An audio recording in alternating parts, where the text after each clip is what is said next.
जय श्री कृष्ण दोस्तों। श्रीमद् भागवत गीता में भगवान श्री कृष्ण अर्जुन से कहते हैं कि अपनी खुशी और अपना दुख हर किसी को नहीं बताना चाहिए, क्योंकि लोग आपकी खुशी पर नजर लगा देते हैं और आपके दुख में आपकी हंसी उड़ाने लगते हैं। आपकी खुशी से कोई खुश नहीं होता, लोगों को जलन होती है। इसीलिए कहा जाता है कि हर वक्त आंसू आँख में न लाया करो, अपना हर जख्म सबको दिखाया ना करो। यहाँ लोग हाथ में नमक लिए फिरते हैं, इसीलिए अपना हर दर्द सबको बताया ना करो। लोग तो बैठे ही हैं दुखी इंसान को और दुखी करने के लिए, और जो खुश है उसको तकलीफ पहुँचाने के लिए। अपने मन की हालत अपने तक ही सीमित रखो, अपना दुख सिर्फ उसे बताओ जो आपको समझता हो। श्री कृष्ण कहते हैं कि जीवन में जब भी कोई मुश्किल आए तो हिम्मत मत हारो, बस थोड़ा धीरज रखो। जो लोग मुश्किल वक्त में खुद को थोड़ा संभालने की क्षमता रखते हैं, वह हर मुश्किल को आसानी से पार कर जाते हैं। स्थिति चाहे कितनी भी बुरी क्यों ना हो, वह हमेशा के लिए नहीं रहती, वह भी एक दिन गुजर जाएगी। वक्त चाहे कैसा भी हो, एक दिन जरूर बदल जाएगा। ऐसे ही आपकी जिंदगी में जब कोई मुश्किल वक्त आए, बुरा वक्त आए, तो मन में यह विश्वास रखना कि यह वक्त भी एक दिन गुजर ही जाएगा। इसलिए कभी भी हिम्मत मत हारो। अगर आपके अंदर धीरज है तो आप बुरे से बुरे वक्त को भी जरूर पार कर जाओगे। श्री कृष्ण अर्जुन से कहते हैं कि कुछ भी बोलने से पहले अपने शब्दों की मर्यादा को परख लेना चाहिए। महाभारत का युद्ध ही नहीं होता यदि कुछ लोग अपनी वाणी पर संयम रख लेते। जैसे द्रौपदी यदि दुर्योधन को अंधी का पुत्र भी अंधा नहीं कहती, तो महाभारत कभी नहीं होती। शिशुपाल और शकुनी भी हमेशा चुभने वाली बातें ही किया करते थे, लेकिन उनका हश्र क्या हुआ यह सभी जानते हैं। इसलिए सबक यह है कि कुछ भी बोलने से पहले 1000 बार सोच लेना चाहिए, क्योंकि शस्त्र तो केवल शरीर को घायल करता है, लेकिन शब्द मन और आत्मा को भी घायल कर देते हैं। किसी से कुछ भी बुरा बोलने से पहले यह सोच लेना चाहिए कि अगर वही बात कोई आपसे कहे तो आपको कैसा लगेगा। गीता में श्री कृष्ण अर्जुन को उपदेश देते हुए कहते हैं कि इंसान ही इंसान का दुश्मन हो गया है, इंसान ही इंसान को नुकसान पहुंचा रहा है। शास्त्रों में जो कलयुग के लक्षण लिखे गए हैं कि एक दिन इंसान इंसान को ही खाएगा, वह समय तो आ ही गया है। आज का इंसान ही दूसरे इंसान को निगलने का प्रयास कर रहा है। आज के मनुष्य का एक ही प्रयास है कि जो दुखी है उसे और दुखी करो, जो खुश है उसे परेशान करो। यही तो हो रहा है। आजकल कहने को तो सब इंसान हैं, लेकिन इंसानियत तो कहीं दिखती ही नहीं।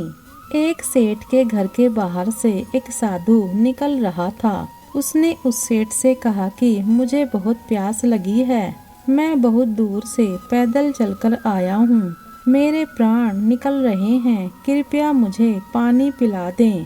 तो सेठ उस साधु से कहता है कि अभी कोई नौकर नहीं है, जब नौकर आएगा तभी आपको पानी दिया जा सकता है। कुछ देर नौकर का इंतजार करने के बाद उस साधु ने सेठ से फिर कहा कि कृपया करके आप मुझे पानी पिला दीजिए, मैं बहुत प्यासा हूँ, मेरे प्राण निकल रहे हैं और आसपास में कोई और घर भी नहीं दिख रहा है, नहीं तो मैं कहीं और से पानी मांग लेता।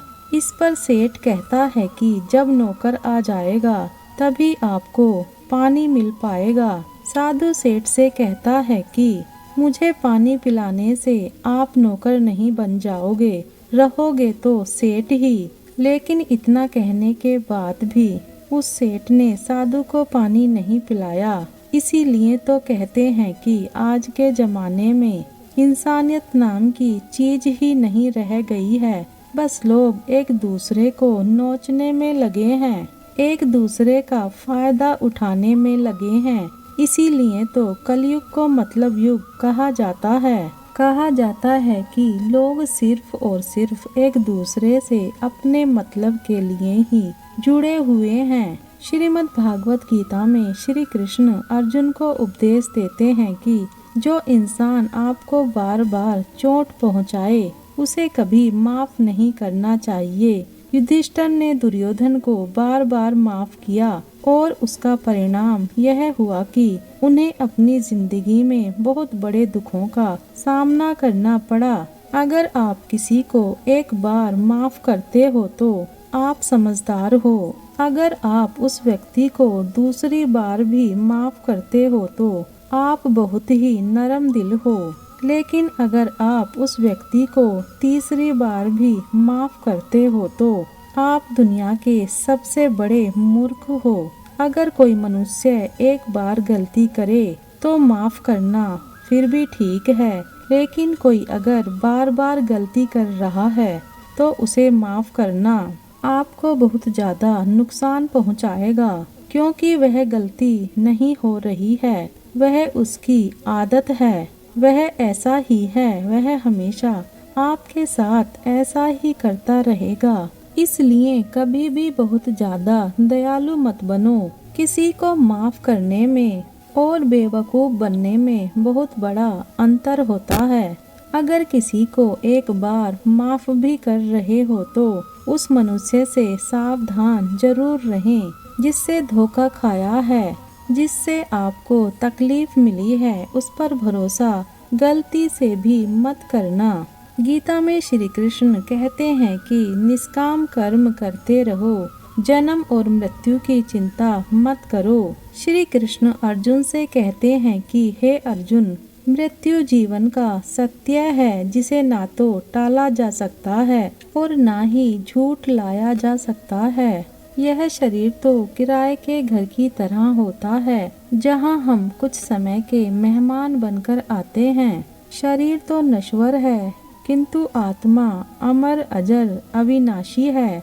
आत्मा ना तो कभी मरती है और ना ही आत्मा को मारा जा सकता है। जो होना है उसे कोई टाल नहीं सकता और जो होना ही नहीं है उसके बारे में शोक व चिंता करना स्वयं की परेशानियां बढ़ाने के ही समान है। जो जन्म लेता है उसकी मृत्यु निश्चित है और मरने वाले का पुनर्जन्म भी निश्चित है। इसलिए जो अटल है उसके विषय में तुमको शोक नहीं करना चाहिए। सच्चाई से कभी दूर नहीं भागा जा सकता है, इसलिए सत्य को स्वीकार कर लेने में ही हमारी समझदारी है। झूठ को जानबूझकर सत्य मानकर जीना ही बहुत बड़ी गलतफहमी कहलाती है। स्वयं की व्यक्तिगत सोच गलतफहमियों को भी जन्म दे सकती है, इसलिए स्वयं की व्यक्तिगत सोच को कभी दूसरों पर नहीं थोपना चाहिए। यही प्रभु से प्रार्थना है।